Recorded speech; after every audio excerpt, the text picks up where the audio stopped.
standards mean, and what professors are asking of students when they assign writing or communicative tasks, and then what writing center tutors and faculty and staff are expected to do with the communication stuff that they get when students come in. All of that means, I mean, of course, you have to have a lot of folks around, from faculty to administrators, who can agree that perhaps some changing of practices and the changing of dialogues around language and language use is okay, or is the work of the writing center. I have always the writing centers they're so aptly named because they're the center of writing on campus, or at least good ones are. That is, it's where faculty and students and staff and everyone in the community comes to talk about language and to talk about communication. Even if it's something as simple as, how do I get this grade in this class because I've been assigned this thing, to how do I write a resume in this particular, for this particular employer, or how do I write a memo, or how do I apply for this program so I can go to graduate school, or whatever the rhetorical task is. Also, to how do I get people to judge me and my language differently than they do now? That can be a much bigger, broader, and much more anti-racist and social justice set of concerns and discussions. I think that one of the things that writing centers, one of the hard things is helping faculty and staff and folks in the community understand that when we're talking about language use, we're never just talking about words.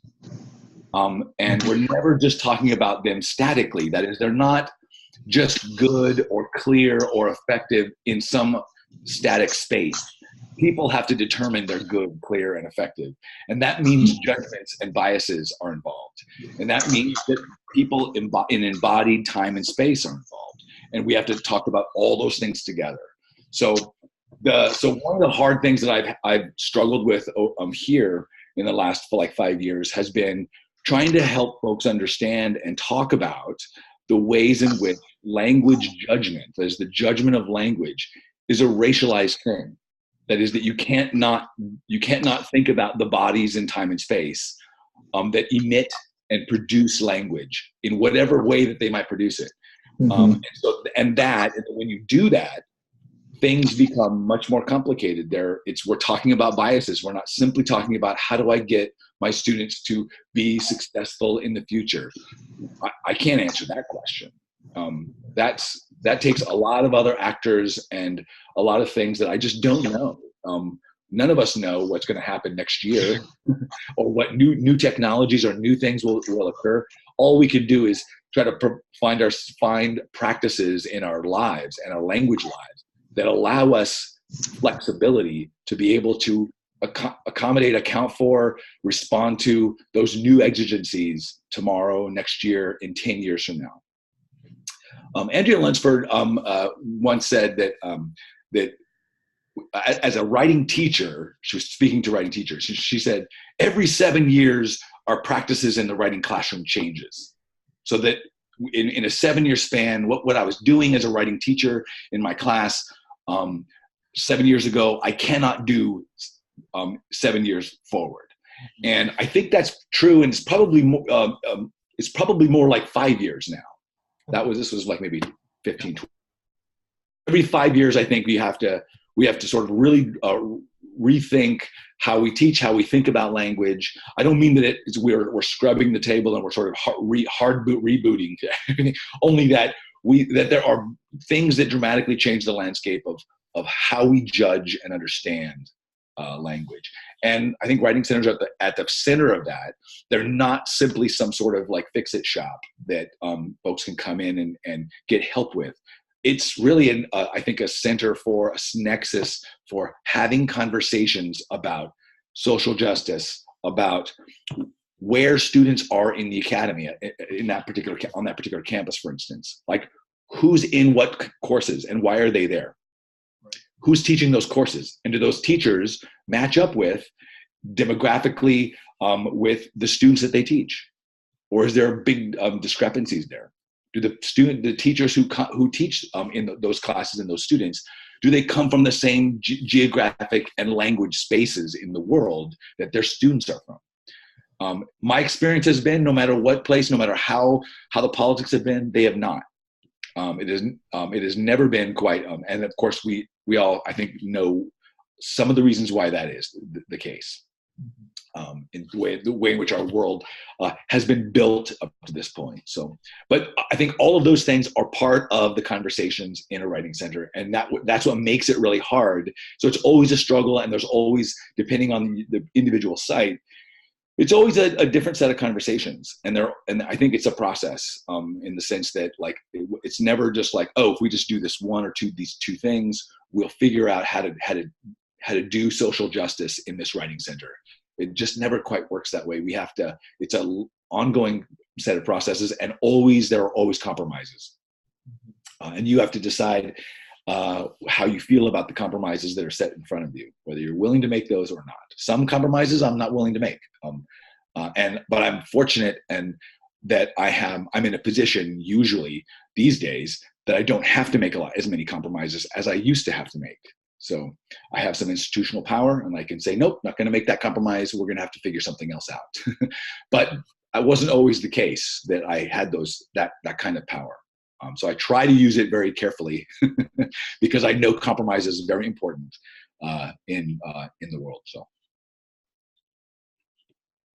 Thanks. Yeah. So now we'll turn to y'all.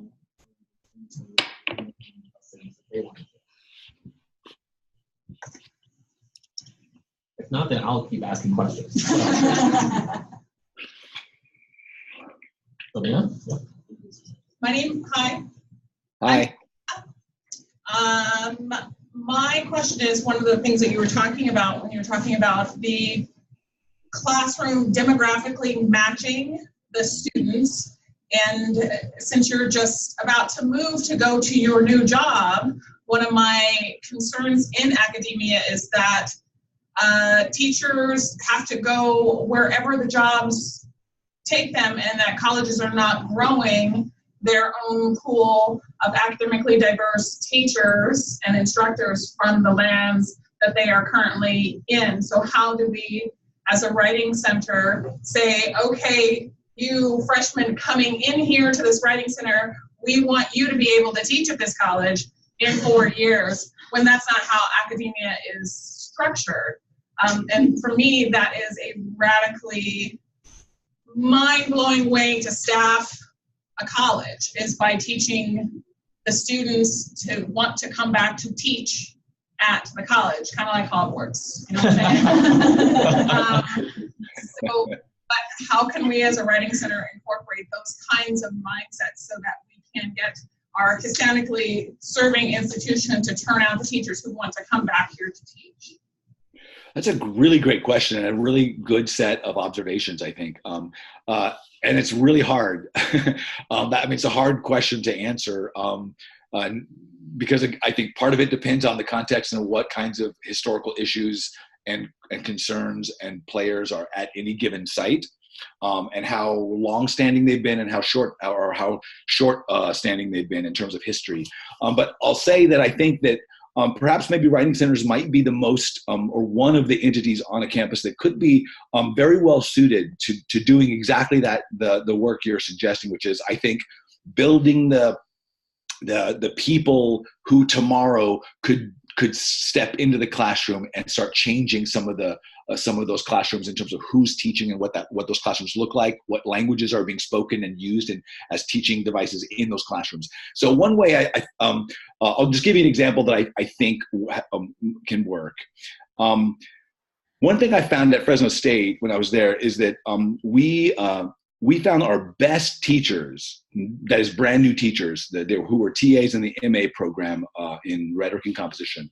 We found that those teachers, the best ones, came from the writing center as undergraduate tutors. So they were tutors as undergrads there, and they just had really good grounding and practice and experience reading a lot of student writing and responding to it in productive ways and finding lots of practices to do that kind of work with language without overly, it wasn't any kind of grading work, of course. It was just looking at student writing and thinking about language and thinking about how can I help others with their language. And then just experiencing a lot of different students on that campus. And then when they moved into as teachers, we tried to build on that experience as to train them to do the work in our program. And I think that can be the training that tutors get, can be also training about thinking about how do I want to use this experience here as the next step. So at UW-Tacoma, where I'm at now, when I got here 5 years ago, the student tutors that we had were almost all white. In fact, there was, I think, maybe one tutor of color and the rest were white. We have about 12, 15, depending on the quarter. We're on a quarter system. And they were all undergraduates. This is how the recruitment went. The director, the TLC director would send out an email to all the faculty and say, if you have a student whom you think would be a good writing center tutor, then please send their name my way. You might ask them, and we'd love to, interview them real quickly, and then they could enter into this the training course in the spring quarter and start in the fall. And we changed that practice because you're at the beholden of faculty who are just choosing the students that are, and of course, who did they choose? They chose all of the students who performed conventionally well, because that's who they thought would be good tutors. So instead, we decided we wanted to find tutors who were interested in learning how to read and respond to student writing and wanted to get that experience. And we wanted that, and we made a specific choice to try to match the demographics of our college. So our college is 65% students of color. And so we decided we were going to have at least that, and we got that and higher. I think we now have maybe, I think it's about 75 or 80% of our tutors are students of color. And so it was literally overnight that we changed this. And I think that's the first step towards getting to that next step down the road, which is those folks becoming teachers or going to graduate school and becoming teachers, doing language work. So I think that's for me, that's what I see as one step for a writing center to be a space to do that. But also I think the writing center can be a space that encourages or that shows anyone who walks in the door, they're already doing language well. I think the problem that we often get in school from K through 12 to college is that we get usually mostly negative messages about our communication skills, our languaging. Or we get, let's say we had good experiences in high school and college in terms of writing teachers and feedback on our writing.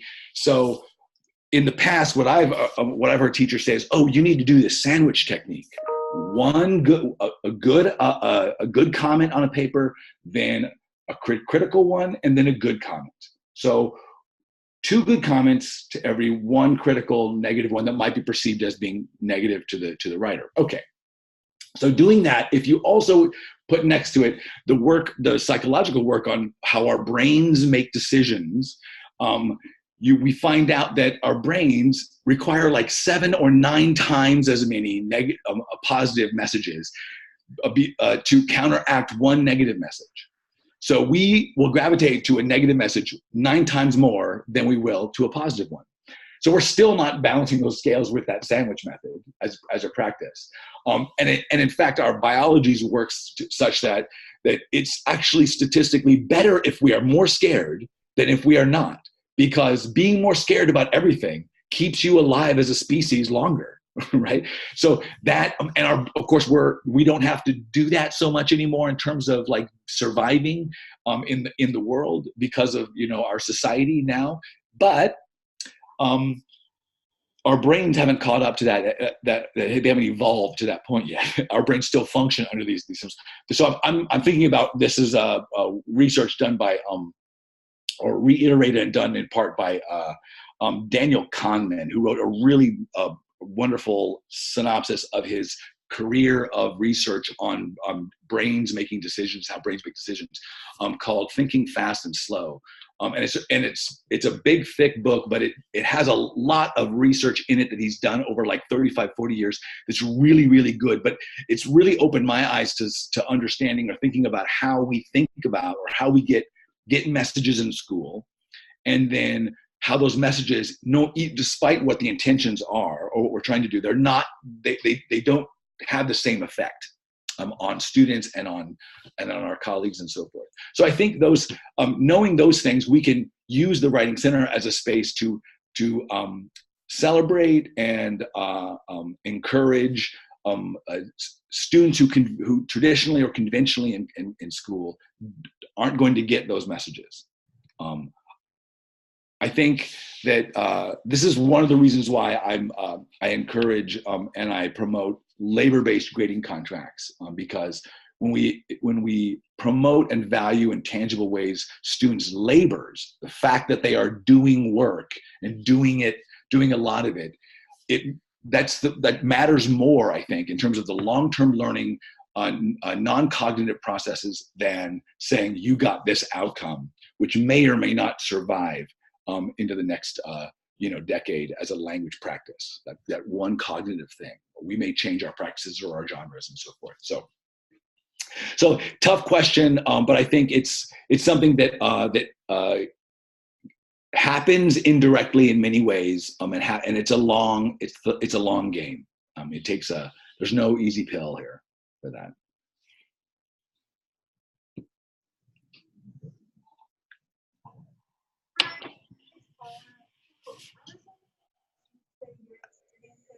I can't hear. Sorry, you're breaking up. Hi, my name's Paula. Can you hear me better here? I can hear you a little bit better. Yes. Okay. I'm gonna move closer. Is this better? Yeah, I'm not sure why it was. The last person was really clear, and this one it was. I lack the theater training that I guess everyone has. So I'm hoping you can see here. So I'm hoping that you can speak to your experiences with the faculty at your institutions and how they have reacted and responded to the Writing Center culture and professors, the way professors can grade and assess writing, like how they responded to that. Because I think one of the challenges of being a tutor and wanting to promote students using their own languages, but knowing that the professor they're going to submit their paper to probably doesn't hold the same philosophies that we want to promote.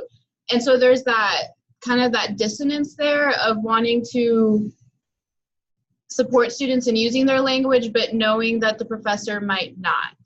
So I'm wondering from like an administrative position, how professors have responded to you, if there's been specific strategies that have been effective in talking about how assessing writing is a racialized process and considering all of the histories that go with that.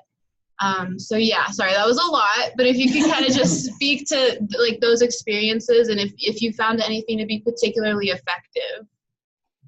Yeah, again, another really great question. And it's also another difficult one because it often depends on the players involved. So I will say, so first I'll caveat and say, I've had better experiences with faculty in departments or programs that are closer to the humanities and social sciences. And the farther away you get, at least in my head, I think spatially, farther away I get from humanities, social sciences, and then, maybe engineering and sciences, the STEM areas, business and nursing would, for me, fall into in somewhere along those lines.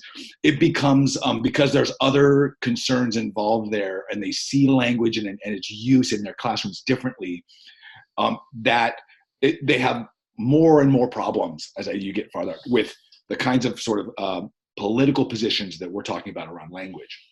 So the first thing that I try to do is I want to make sure that everyone understands my position and understands what the practices of the Writing Center are and what we're going to be able to offer. So you probably know we a couple of years ago we put up our statement on our wall about our role in social justice and anti-racist work. on campus in terms of language. And we got mostly on our campus and in the community, the Tacoma community, a mostly positive response, especially from our administration. It probably helped that because I'm the director of university writing, that's a position in the chancellor's office. So I work for the chancellor, and that meant that I had, monthly dialogues with the chancellor or the executive vice chancellor and so forth. And so they knew what I was doing, and they were all on board with this work, and they were up to date on it. And so that wasn't a surprise. The ones who had more problems were folks like nursing, who just wanted their students to be able to communicate, quote unquote, clearly in this very particular standardized edited American English, because if you don't do that, and this was the common thing I heard was, if they can't do that, then people die. And I wanted to first say, whoa, before we get to dying people, let me ask, can you show me when a case like this, when someone missed a comma and somebody died? I want to see that first. But I'm not saying that clear communication isn't important. I'm saying let's not jump all the way to there just yet. But then there were folks in the STEM fields that had probably less, and this is partly because we are an interdisciplinary college. So all of our majors, including the STEM, are interdisciplinary. So that means that with the exception of business and nursing, because of the way they're accredited, those programs are accredited.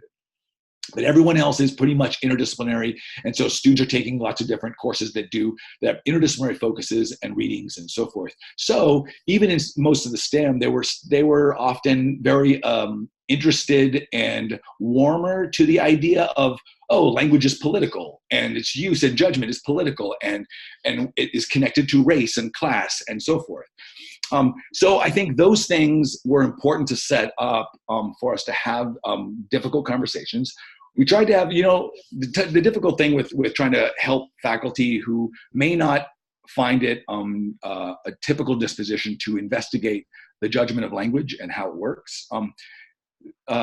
They're not going to come to a workshop on this topic, and even no matter how many you offer and what days you offer it, they're just busy with lots of other things, and they don't see this as important, or at least as important enough to spend their time. So I think that's the struggle, is trying to find ways. So what I did, and what we continue to try to do, is find ways to have the conversations with students while still giving them what they're asking for. So if a student comes in and I want help with my commas, okay, just know that that's a political decision, and we can talk about how the politics work here, and how the politics work with your professor.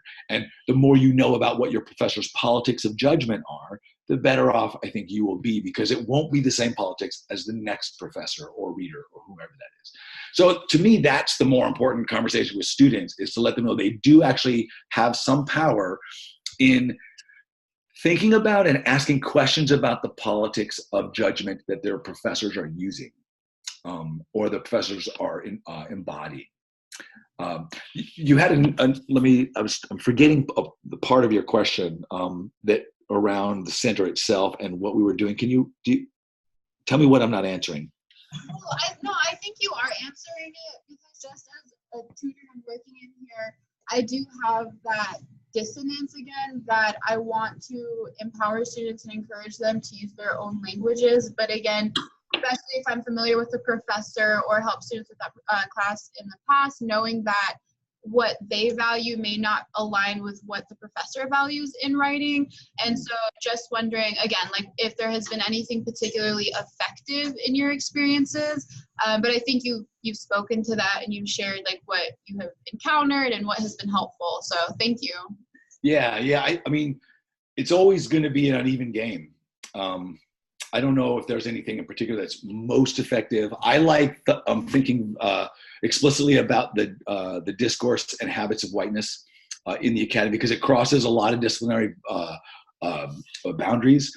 And I think we can, as a group of tutors, for instance, if we have that language at the ready, we can offer it to students who are interested in, and willing to think about it, not as a way to critique or say, look how bad your professor is, but instead to say, this is the environment that you and your professor are in, and your professor may or may not be aware that they use these unconscious biases that really amount to a kind of white racialized set of language habits.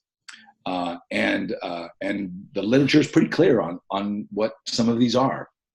And so giving that and letting them know, like, it is a political game. It is about who has the ability and the power to make certain kinds of judgments, and over time, through history, they become naturalized. And once they become naturalized, it just seems like that's clear writing, or that's the right way to do it. But if we never question it, then we'll never be able to move past it or get more folks in the inner circle, so to speak.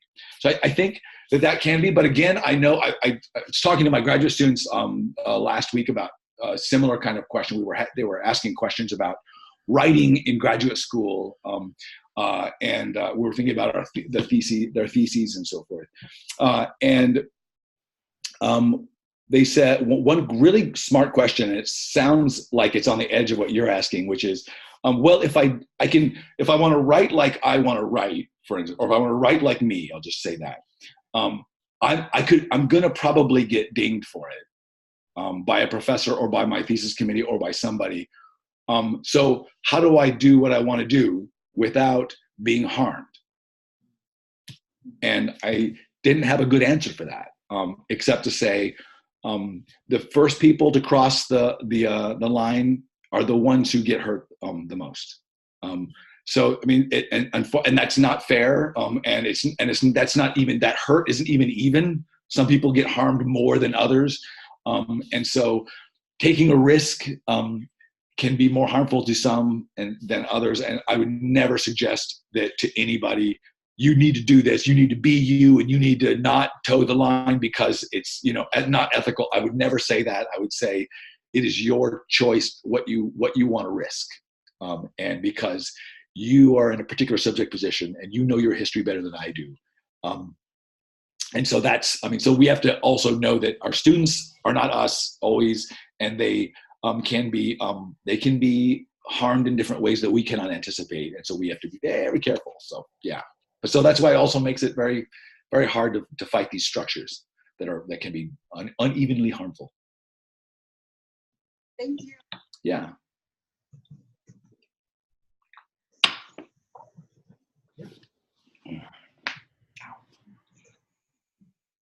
Hi, I'm Ashley. Hi. So very excited to meet you. We did some reading of yours in a class of mine last semester. I had a question. It was from anti-racist writing assessments in ecologies. Mm-hmm. So chapter 4 talked about the actual implementation of labor contracts and things like that. I was kind of curious because I'm going into secondary education English, and the examples that you used were from a college setting. And so I was thinking, I'd really like to use these in my own classroom, but there are a couple differences between high school students and college students. Number one being, kind of cognitive development where they are. And number two, high school students are forced to be there, they're not paying to be there. So it's a little bit of a different setting. So what I was kind of curious about was, have you ever seen this implemented in a secondary setting? And what did that look like? Were there differences? Was it fundamentally the same? I was just kind of curious if you've had people who implemented this in kind of a high school setting. Yeah, so in case others don't know the full context of the labor base, it's taking value-based judgments out of the grading process in the classroom. And so there's no grades in the classes. All course grades are developed or calculated by labor only. So the more work you do in the class, for the class, the higher your grade. Yes, I have had several of my own graduate students who are also high school teachers. So and then one junior high teacher in Illinois, but all the rest were either in California or Washington. And then there's a few here and there in places like New York and Pennsylvania that I've heard from and talked to, but don't know their stories nearly as deeply as I do some of the folks who I live near. So yes, it can work there. And I think it can work very well. And in fact, the exact constraints that you're describing, for instance, students being forced to be there. I love that language. It's very true, right? It feels like it when we're in school in K through 12. It feels like we're being forced to be there. But really, if I want to think about who people are, like what are we as human animals, we are lifelong learners. We learn all the time. And I think we love learning. And I think we all love language. We all use it every day of our lives. Those of us who have language who can speak.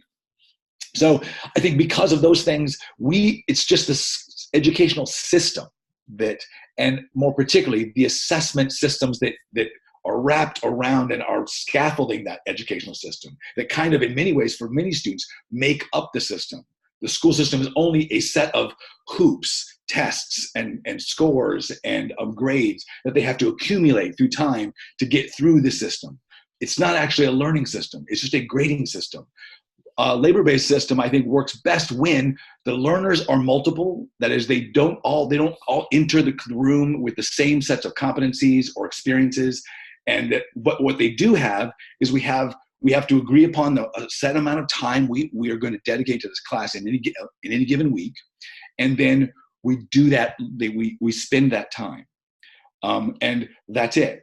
So it doesn't actually the system that we're currently in, where we have outcomes, particular outcomes, and everybody has to meet this very particular outcome that's cognitive in writing classrooms. The problem with that is not everybody comes at the same distance to that outcome, and some come in already having all those outcomes, but they still have to take this class. And so that, to me, is a deeply unfair, socially unfair environment, especially when the outcome of the class itself doles out opportunity to students and to people down the road.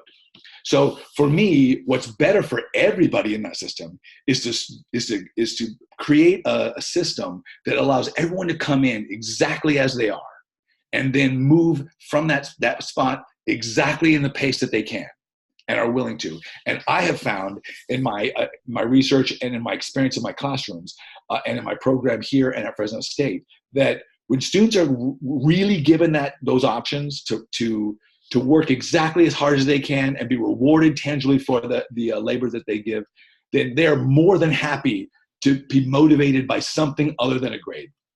They want to do work. I mean, we think about this just on a personal level in your life. When you have when you do something, some activity, doesn't matter what it is, a sport activity or an intellectual activity or some other social activity, and people around you compliment you, reward you for it, you want to do more of it. I mean, most of us, that's our response. We want to get better at it, or we want to find ways to spread that sort of gospel of that activity to other people and get them to be involved in it. And so I think that's the same kind of a thing. The only trouble with the classroom, of course, is whether we're talking about K through 12 or college, is that classroom, even if you change your classroom, you have this, you know, that the students have a history and are in a larger setting of other classrooms that aren't that way necessarily. And so you have to make sure that you have ways in that classroom to counter or to set them up to understand this is a space that we do something very particular, and that here's how we can prepare ourselves to enter other spaces that may not be doing the same kind of labor-based work. So does that answer your question? Yes, it really does. I found lots of success, at least from the folks who talked to me about high school teachers in particular.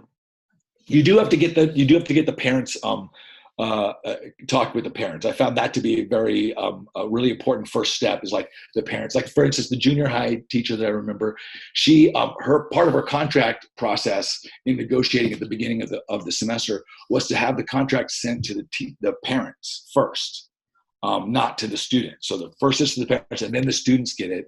And I thought that was really smart, because the parents will probably have questions about, you know. Awesome.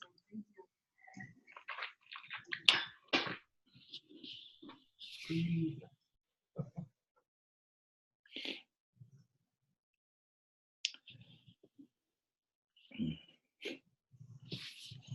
Okay, so you know I can talk, right? So nobody's gonna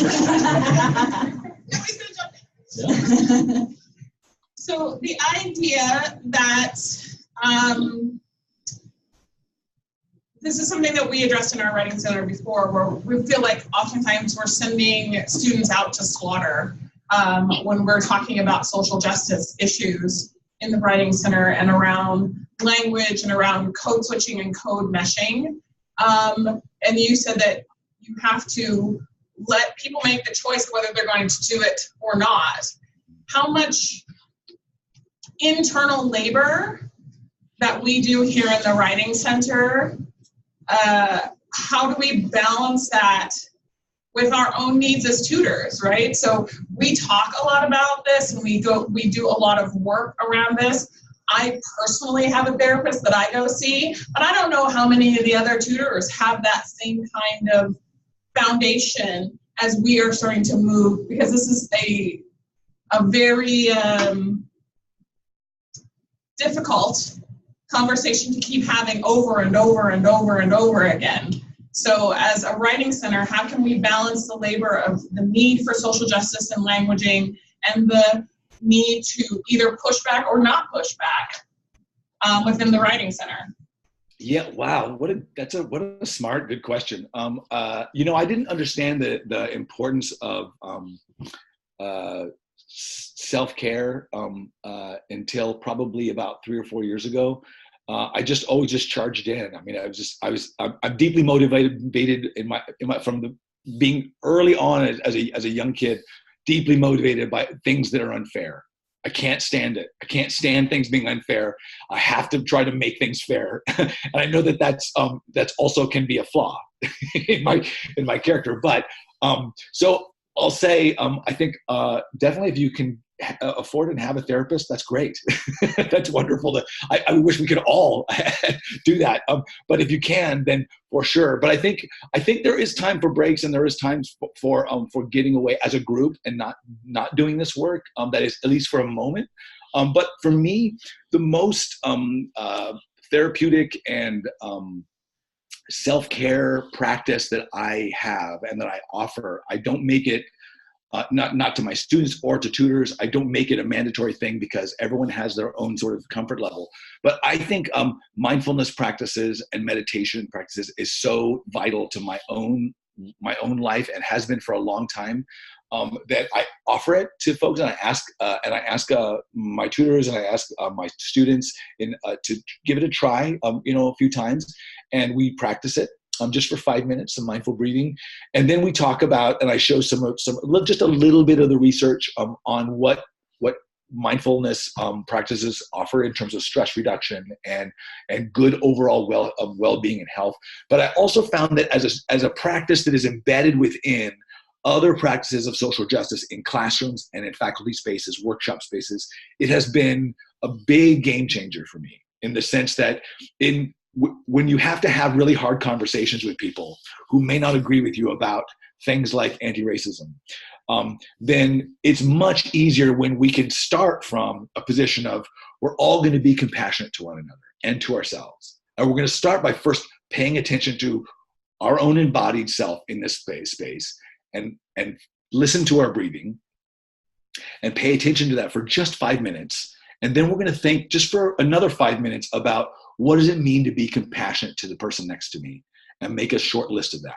So I put these two things together: mindfulness practice of mindful breathing, and being explicit about what compassion means and how we're going to try to make promises about being compassionate to one another.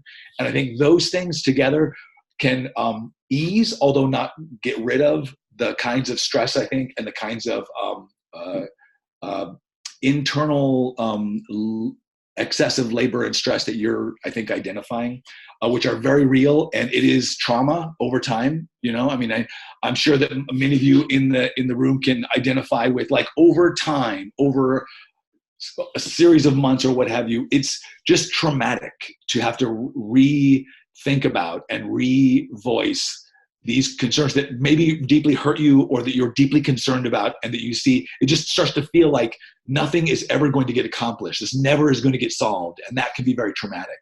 And so to get past that, or to move through that trauma, I think it's a really important, at least for me, it's really important to think about how I can be compassionate to myself and to others around me, and that will hopefully engender more compassion in the conversations that we have with each other about these difficult conversations, and paying attention to my own body. Mindful breathing is more than simply calming myself. It's also being able to pay attention to who I am in my body in any given day. And to me, it's been very valuable, and my students as well. Many of my students tell me at the end of a quarter or semester how important the mindfulness practices were for them in the class, and getting through the class, because students' lives today are infinitely more complex than they were when I was going to college. Just so much more complicated. They juggle so many more things, and the world, I think, is a very different place than it was then. I could almost isolate myself and just be a college student when I was a college student. I didn't have to engage. There wasn't social media, for instance, to traumatize me every day whenever or the extreme 24-hour news cycle of Fox News and all that other bullshit that I have to sort of see and hear all the time, that will have to re-traumatize me about the same damn thing every day. And I know my students feel that too, and I didn't have to do that. I'd have to experience that as a college student. We didn't really have those things. We didn't even have email. So I was doing stuff on like a word processor, which was like a modified typewriter. So that was the extent of my technology in college. And so like, I know that the world, our experience and our touch with traumatic things and the things that we're talking about here are so much closer and so much more visceral and repeated. And that in itself is very dangerous. We have to be able to try to find ways to escape it. And so so that's a really, really good question that we should all keep asking ourselves. Am I taking care of myself? How do I feel in my body right now? We can easily elevate our anxiety and not realize that we are now at 50 instead of 30 or 20. And then next thing you know, you're having a mental breakdown because, you've gone 3 years and you've not taken care of yourself psychologically. Even though you think, well, I get enough rest, I eat, I do. Well, that's not enough these days, I think. So it's a really, really good question to revisit over and over.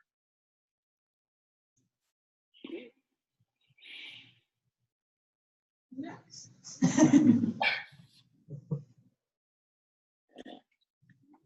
Yeah, see?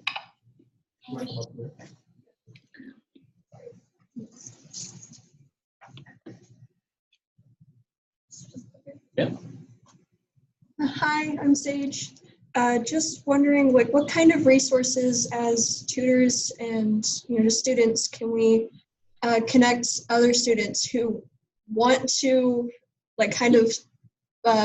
go this journey of trying to be themselves, but also anticipate that kind of pushback. Like, what kind of resources can we connect them with? Are you meaning like academic resources, or you mean just general like life resources? Can you say a little bit more about? I'm trying to think. Are you thinking like books and things like that, or are you thinking something else? I'm not hearing anything. Are you? You can hear me? Right. Yeah, I think I can. Oh, okay.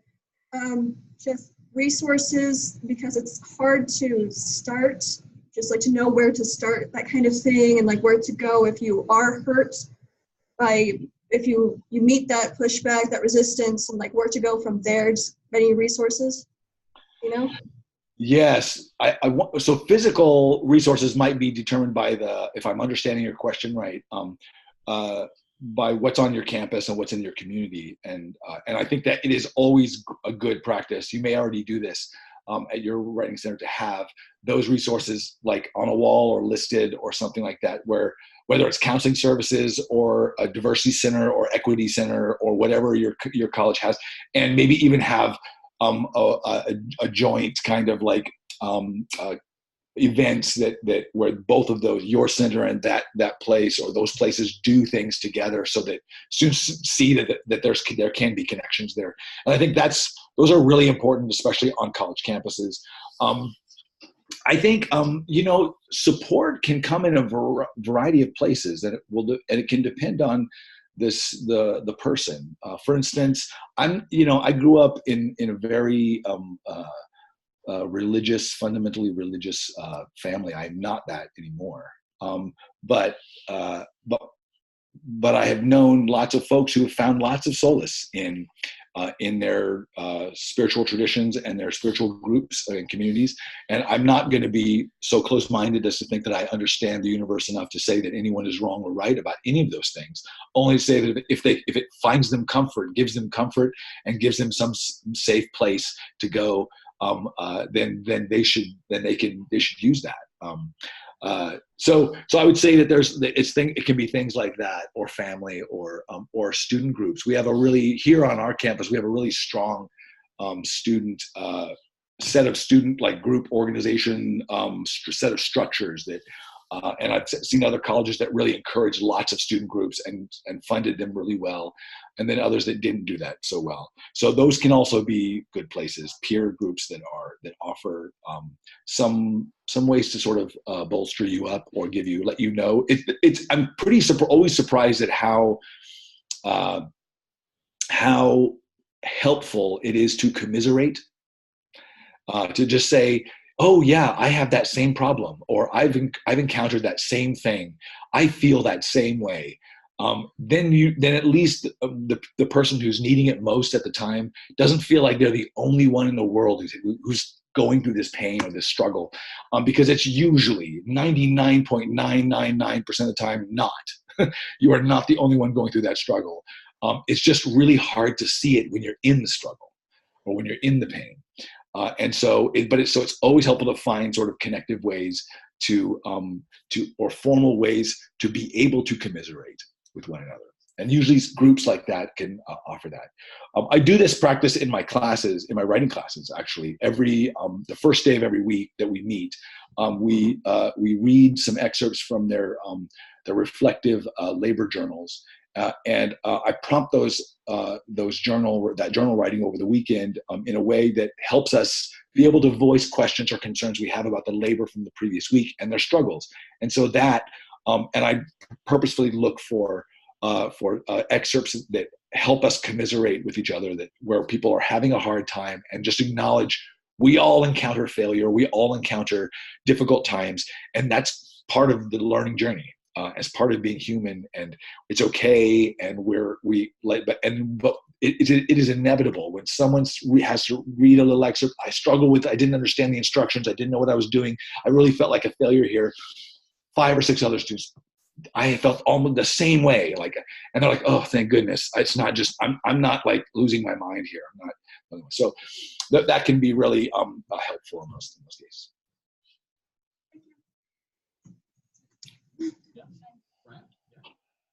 Hi, my name is Ryan.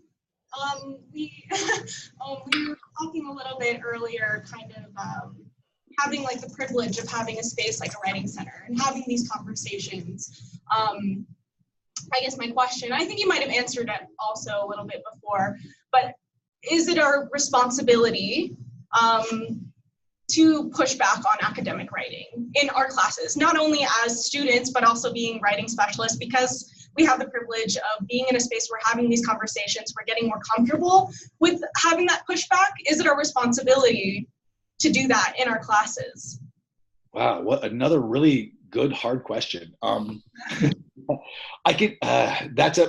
In some ways I want to say that feels like a personal question, like that's a question that I think is a good one that everyone should ask themselves. Like, is it my responsibility? Do I feel it my responsibility? And then the second question, which may not always get asked, which is, why do I think it's my responsibility?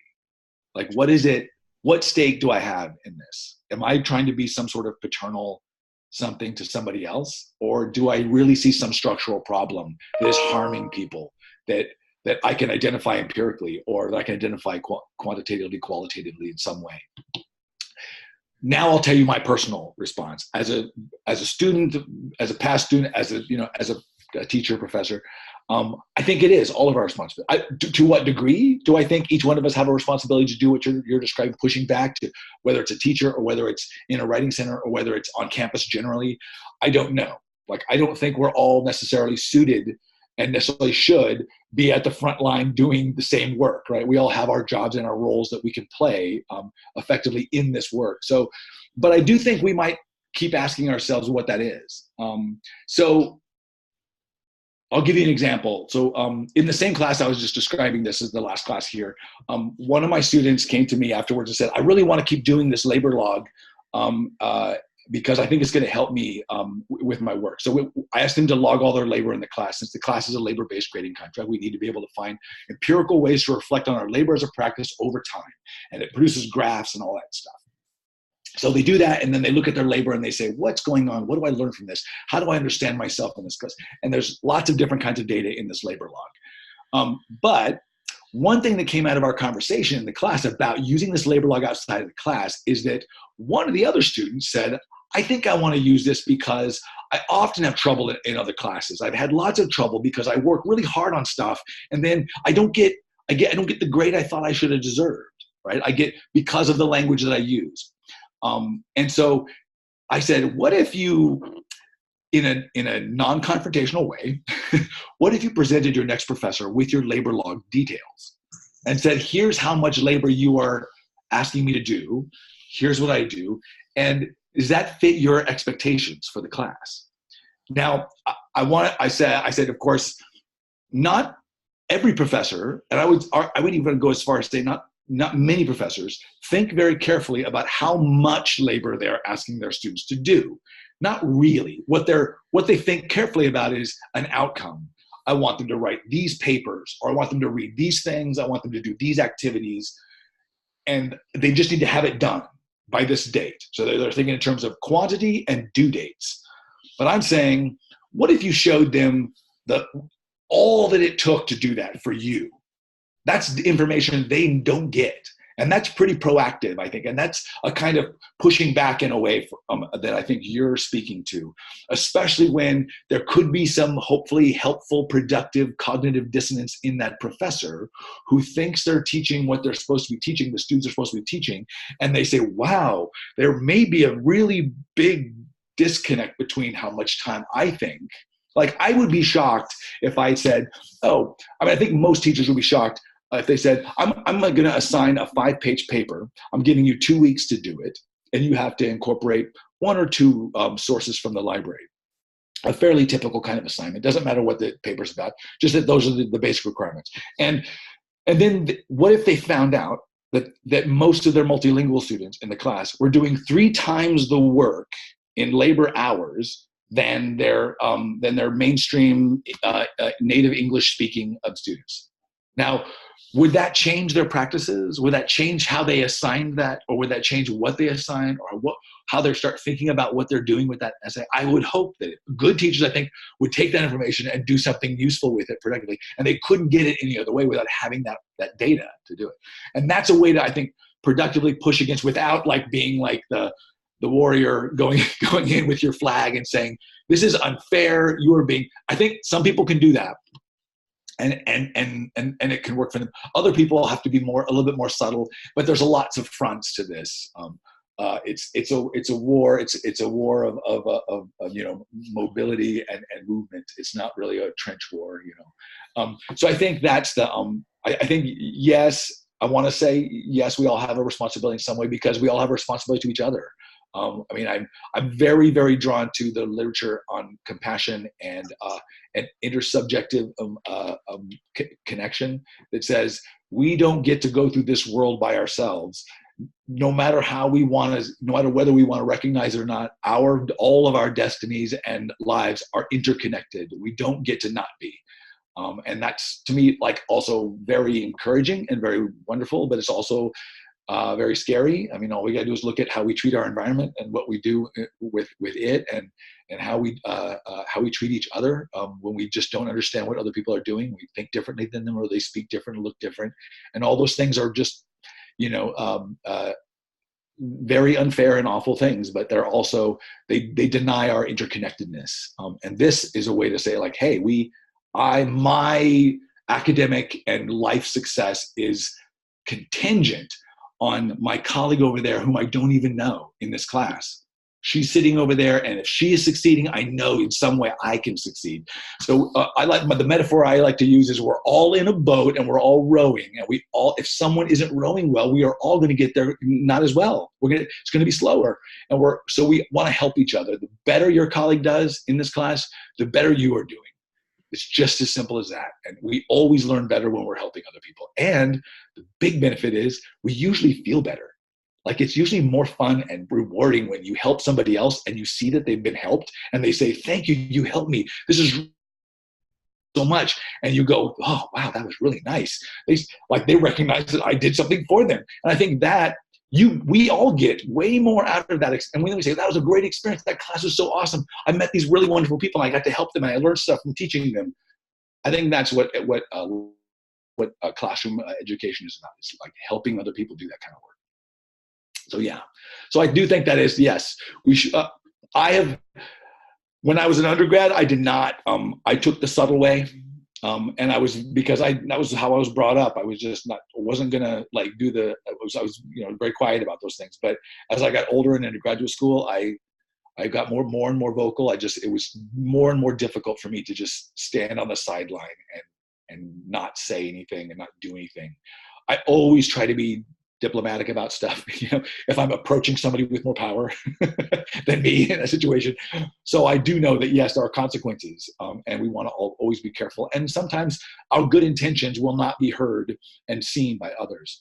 And intentions ultimately, don't really matter as much as the effects, the consequences of them. So I try to keep in mind that what will be the effect, that if I do this, what will be the effect on the people around me?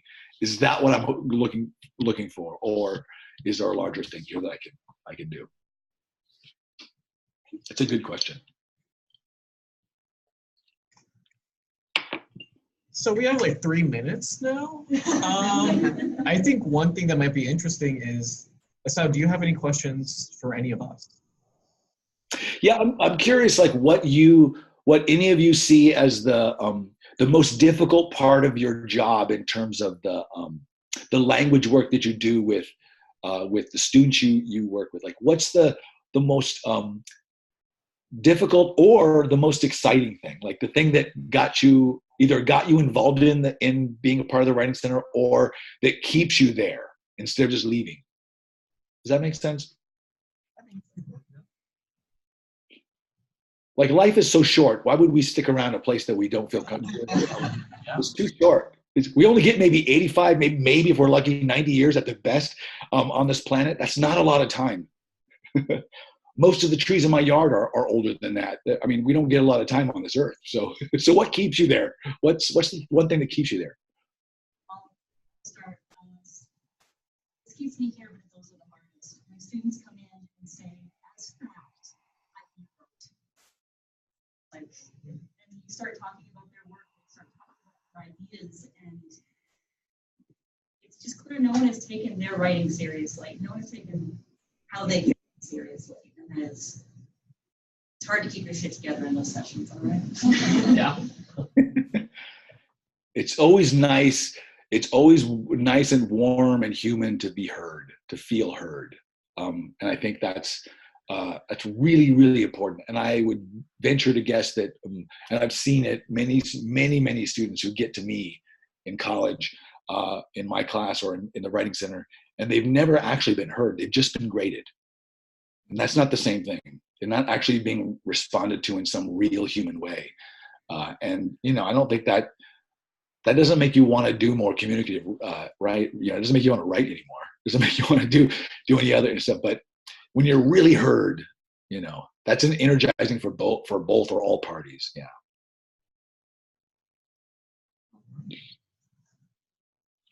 Well, that's all the time that we have. Thank you, Asao.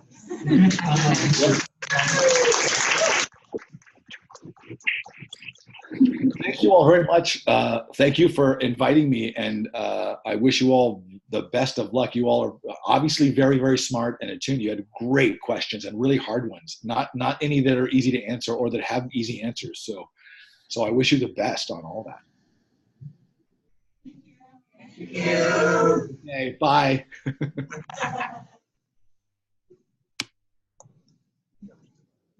Yeah.